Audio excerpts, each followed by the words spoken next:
A fresh ceasefire violation. Pakistani Rangers have resorted to heavy shelling and firing in Treva village along the international border in Arnia sector of Jammu. So far, no casualties have been reported in that firing.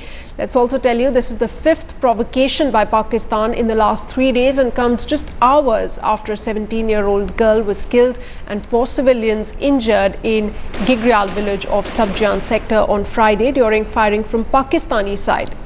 Headlines today has accessed exclusive visuals of Pakistan's Copra main post from where its troops resorted to mortar shelling on several border hamlets in Sabjan belt in Poonch district.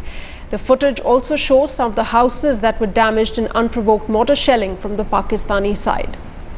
Pakistan's Copra posts are situated opposite Indian post in the Poonch area, and according to intelligence sources, over 120 armed terrorists are waiting in launch pads near the Pakistani post. Most of those terrorists have been kept in civilian houses, and Pakistan has been trying to infiltrate maximum armed terrorists of Lashkar and Jaish-e-Mohammed group from these posts.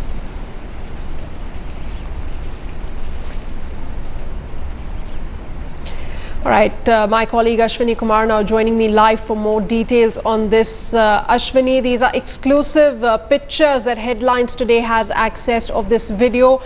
What is the latest that you're hearing? Any developments so far? For the last 2 days, Pakistani army and the Pakistani Rangers, they have changed the strategy from line of control to international border. Since for the last 2 days, they were firing on the line of control in Poonch sector. Since last evening, they have started firing on the BSF and the civilian post areas in Arnia sector. Around 6 BSF posts were targeted by the Pakistani Rangers, in which 2 civilians were injured. They were shifted to Government Medical College Jammu, and a number of houses were damaged. Cattle were killed by the Pakistani, and the whole night there was a heavy shelling and firing in the Arnia sector, and most of the villagers, they are terrified because of the Pakistani shelling and firing, even though last month in August they have a ceasefire again flag meeting between India and Pakistan on the commander level, at the DGMO level, that they will not fire the Indian post. But there is a pressure from Pakistani army and the ISI to push more and more terrorists inside India.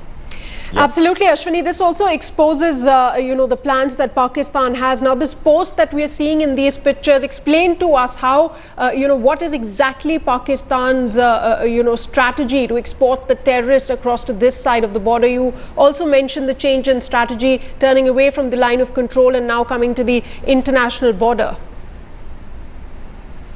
This is the exclusive video film with the with us, and the Pakistan is the main post, Cobra main post, and they have 2 small posts, Cobra 1 and Cobra 2. They have the highest level post, and they're 13,000 feet from the sea level, and they are targeting our civilian areas from these posts because they are on the height. They are targeting our civilian area because the civilians are not helping the Pakistanis, and the terrorists were pushing to this side, and there are main forest area, then nalas, others, the maximum chances are sending terrorists to this side so that they can cross the Pir Panchal area, they can go to the Kashmir Valley. That is the reason this Sabjan area is one of the main infiltration route for the terrorists to come to this side, but they are not sending the local guides. Only with the GPS system they are sending terrorists, but because of the alertness by the Indian army, they are not able to cross this area. That is the reason they are targeting our civilian area, so that the civilian area is terrified. They help the terrorists to push on to this side.